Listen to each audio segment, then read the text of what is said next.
आपल्या सगळ्यांना ती कल्पना आहे. 1848 भिडे यांच्या वाड्यामध्ये मुलींची शाळा सुरू केली. सावित्रीबाई फुले यांना स्वतः त्यांनी शिकवलं. सावित्रीबाई फुल्यांनी पहिली शिक्षिका झाली, मुख्याध्यापिका सुद्धा झाली. पहिल्या वर्गात पहिल्या दिवशी 6 मुली आल्या. 6च्या 6 ब्राह्मण समाजाच्या होत्या. हळूहळू वाढलं आणि त्यावेळेला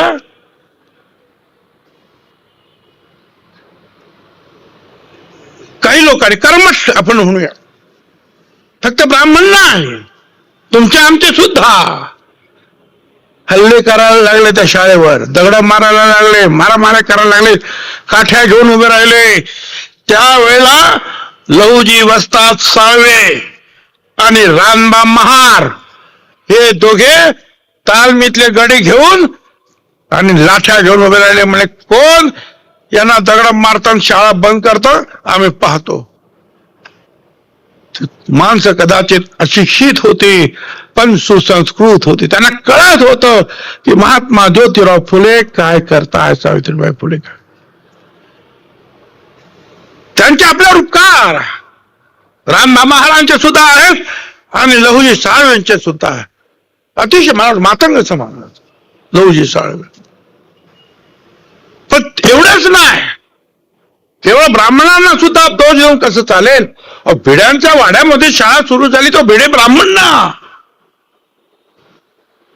आणि या चळवळीला तात्यासाहेब भिडे, अण्णासाहेब चिपळूणकर, सदाशिवराव गोवंडे, मोरो विठ्ठल वाळवेकर, भवाळकर, परांजपे या सगळ्यांनी महात्मा ज्योतिराव फुल्यांना मदत केली. ब्राह्मण होते. विरोध करणारे सुद्धा कर्मठ ब्राह्मण होते, आमचे लोक सुद्धा होते. त्यामुळे सुसंस्कृत आणि सुशिक्षित, मी तुम्हाला स्पष्ट सांगतो, सगळे सुशिक्षित हे सुसंस्कृत नसतात.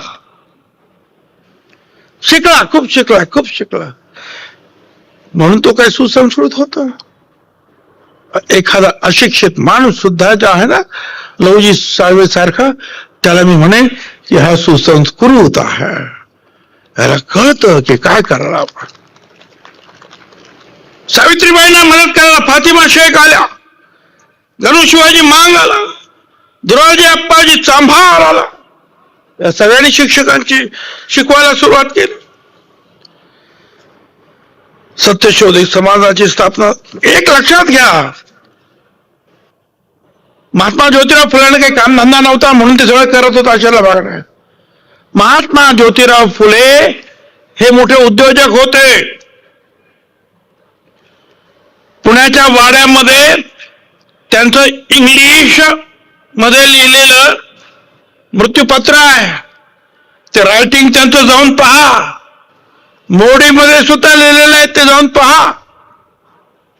त्यांची एक कंपनी होती, Poona construction company, Pune commercial and construction company.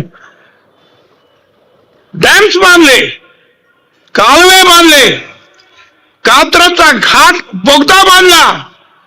त्यांच्या सहकाराने मुंबईचं जे छत्रपती शिवाजी महाराज टर्मिनस ते सुद्धा बांधलं. टाइम्स ऑफ इंडियाची बिल्डिंग बांधली, त्यांच्या सहकार्याने बांधली.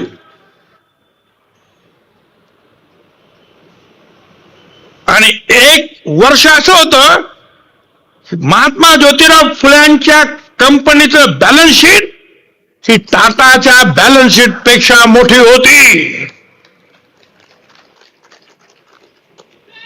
पण हा सगळा पैसा जो आहे, हा सगळा पैसा त्यांनी समाजासाठी खर्च केला. सगळा पैसा ज्या